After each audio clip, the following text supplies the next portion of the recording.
how does networking and making opportunities for yourself work in the audio industry? I'm just starting out, and I think this is crucial to one's career, but I don't know how it works. I appreciate the fact that you're thinking about that because I think a lot of people, especially people like me and my classmates in college, you go to elementary school and then you go to high school and then you go to college. I'm studying audio production, and the next I'm going to do that, and then the next step will be provided to me. But actually, it's not. The next step isn't really provided to you after that, and it's jarring. But I appreciate the fact that you're asking this question because you're seeing that the opportunities are not going to just be handed to you systematically like the lessons are in high school and college. You're going to need to somehow look for those opportunities and maybe even make the opportunities for yourself. So I'm interested to hear, Gabe. I think I always say it depends on what part of the industry you're in. I already mentioned it a little bit earlier, like live sound. There are typically rental companies that you can go work for. And I went to college and then I did an internship at a live sound rental company, and we would go set up speakers, and I would work in the warehouse and learn about equipment, and I would go on shows sometimes to assist, and I'd learn from the people doing their thing. So that was like an institutionalized version. But then I think, especially with home studios, it's becoming more and more the case in recording that you won't necessarily be a part of an institution that will hand you work. You actually need to network and find those opportunities yourself. So can you speak to that a little bit? Yeah, I'll try because it's a big topic. Um, I have to admit right off the bat that I am the former vice president of the Audio Engineering Society, and so I am a big believer in that. I think if you're working in audio anywhere in the world, it's a good idea to look up and see if there's a local chapter near you of the Audio Engineering Society, because you'll find a lot of other audio professionals that are probably, inaccessible to you otherwise. We get together, we hang out. It's just about building network, and it's about, getting to know each other. And age is not a factor, and experience is not a factor. It's usually a very welcoming and open armed experience. And there are national and international conventions that you can, you can scaffold that, from local to regional to national to international. So I felt like the more I've volunteered in that world, the more it's fed back to me in terms of opportunities in my career, on the mentorship side and the camaraderie side. But if you're talking about developing clients, I think that's different. So I'm not entirely clear if this is about like opportunities from mentorship or camaraderie, or if it's developing a client roster, because they're a little different. But the one thing I think the AES is a good one to start if it's mentorship. If it's not that, and you're talking about clients, I think you have to recognize that there are people that need your services, and you have to figure out where those people are, and then you have to figure out how to reach them. So, for example, when I opened my first studio in Boston, I did not plan this. I learned it by happenstance, that a big part of my success was where my studio was located. I was inside of a rehearsal facility. So I had every musician in Boston coming through to rehearse at some point. And I even had national touring acts like stop by because we were the only rehearsal space open in Boston. And so just by being there and having my studio door open, people would walk by and be like, "Whoa, what's that room full of gear?" And they'd, kind of stick their head in and get curious. And next thing you know, we're hanging out in the lobby, and then they're asking me to record their rehearsals, or do a demo for them, or do that album they've always talked about doing, or like those sorts of things. So if you just hang a shingle out and just wait for someone to notice that you're there, tough. But if you're already in a place where everyone's walking by servicing a relative need, it gets a lot easier. So if your thing is that you record audiobooks and that's your thing, setting up a shop, down the street from a publisher and going out and talking to the book publishers and saying, "What books are you publishing?" I'm just take them out for coffee and ask them, like, what sorts of challenges do you have? Do you do books on tape, or is that something you'd be interested in doing? Can I make that attractive to you somehow?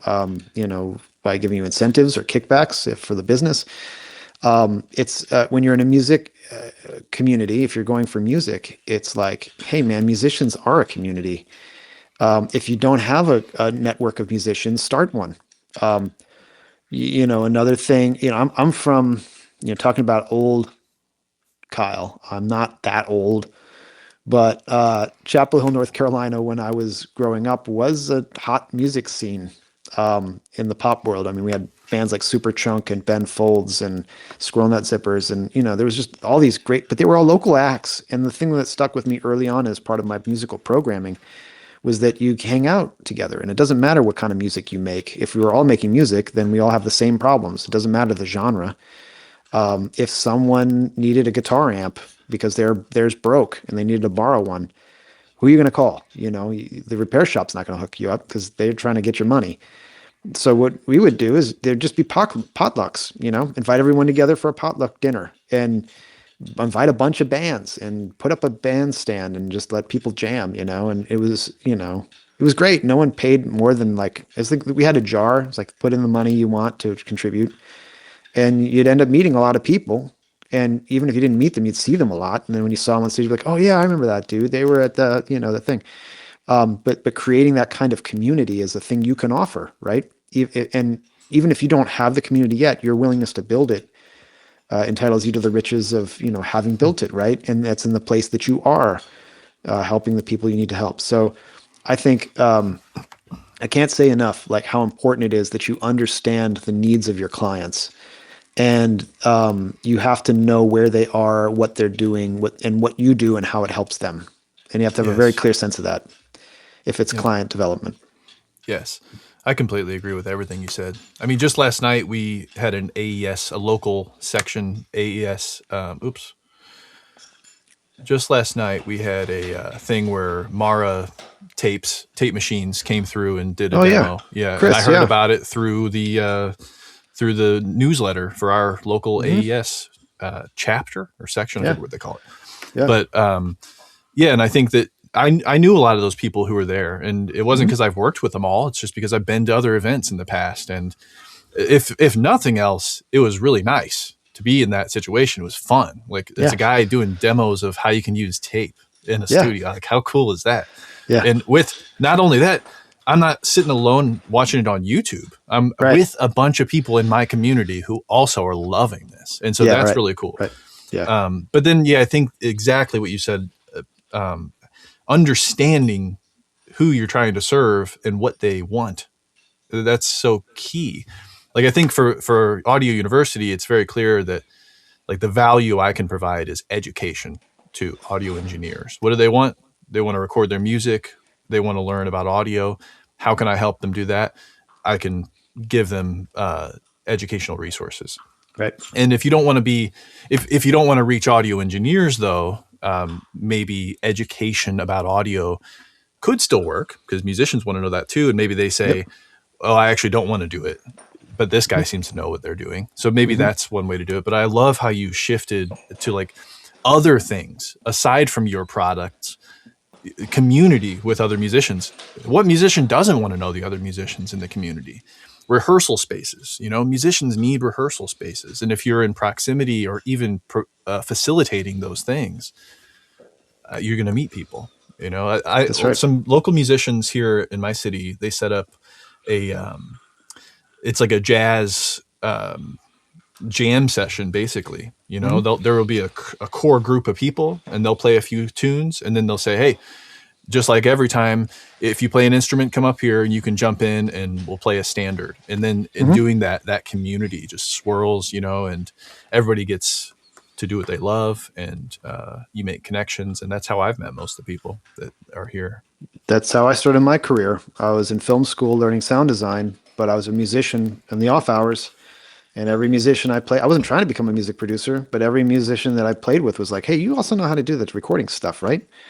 And because they trusted me as a musician, not as an engineer or producer, I got a lot of work. And then I ended up, ultimately getting more music work than film work because, that's just, they were my people and I just knew how to be among them. Yeah. And it's like every other story I hear from folks like this. It's very similar, always similar. There's the LA audio lunch. If you're in Yeah. LA, go to lunch and have, meet Peter Dell and and all the other amazing, fantastic engineers out there. And don't talk about audio. Just have a taco and you know talk about baseball or like just be a person Yeah.